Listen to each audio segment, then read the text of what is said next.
I want you to think about the most important day of your life. The day you worked years for. The day you stayed up until 3 in the morning studying for.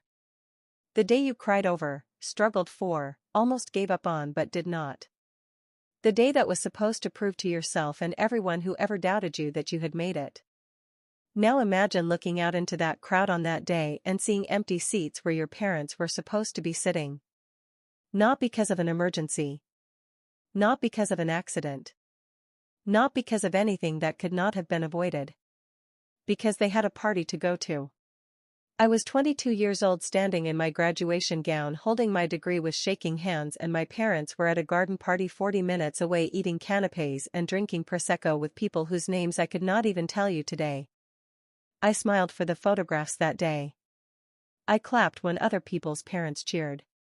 I ate alone at the celebration dinner the university put on afterwards, and I told myself it was fine. That I was used to it. That this was just who they were. But it was not fine. And what happened years later when they finally picked up the phone to call me proved exactly that. This is my story. And I have never told it so honestly before. Growing up in our house in Leeds meant learning very early that my parents had their own world and I existed somewhere on the edges of it. They were not cruel people. They did not shout or hurt us physically.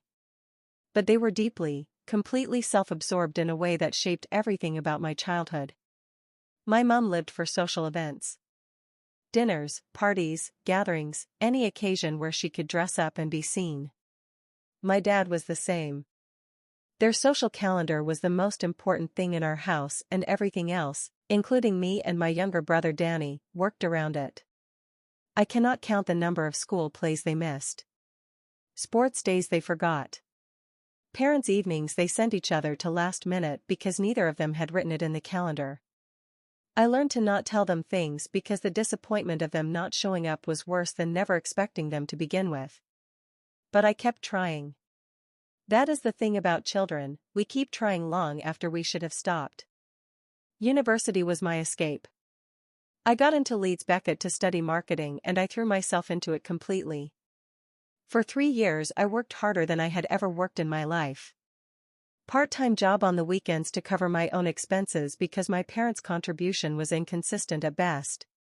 Late nights in the library. Weekends spent on assignments while my flatmates went out. I told myself it was all going to be worth it on graduation day. 3 weeks before the ceremony I called my mom and gave her every detail. The date, the time, the venue, what to wear, where to park. She said of course we will be there, do not be silly. My dad got on the phone and said he would not miss it for the world. I believed them.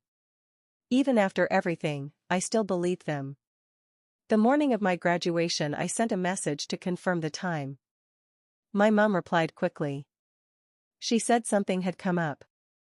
A friend's garden party that had been planned for months. She said she had completely forgotten the dates had clashed. She said she was so sorry, but surely I understood, it would be rude to cancel on Susan at such short notice. Susan. A woman I had met twice in my entire life. I read that message standing in my graduation gown in my student flat bathroom. I read it 3 times. And then I put my phone in my bag and I went to my own graduation alone. I did not cry that day. I was too numb to cry. I walked across that stage and I shook the hand of the dean and I collected my degree and I sat back down and I stared straight ahead and I thought, this is the last time I will ever be surprised by them. And I meant it.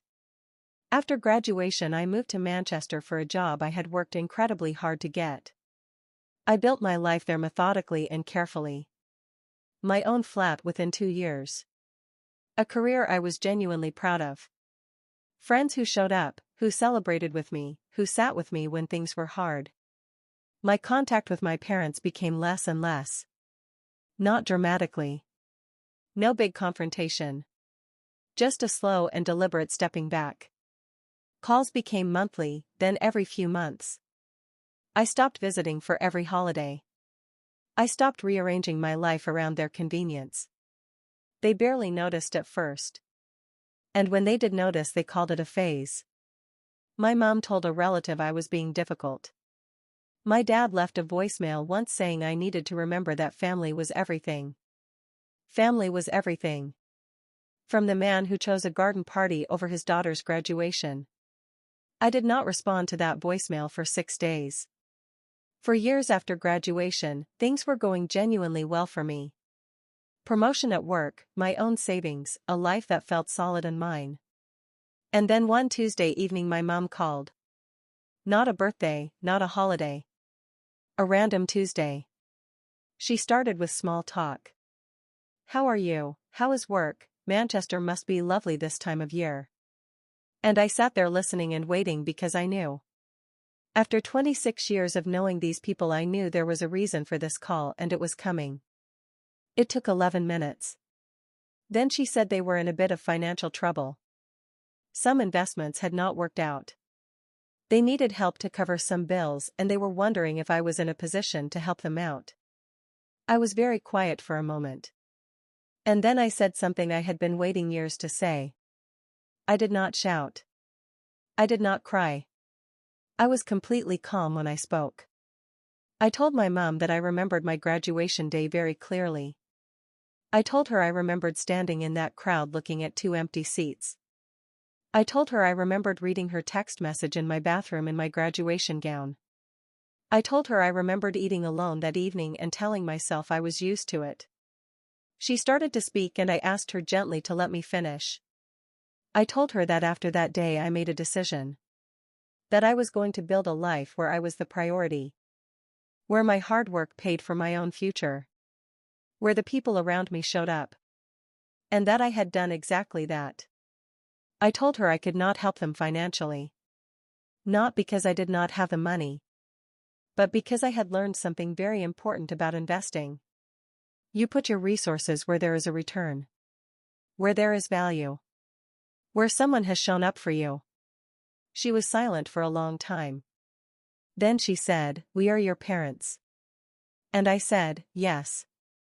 And I was your daughter on my graduation day." I ended the call gently and I sat in my flat in Manchester and I felt something I had not expected to feel.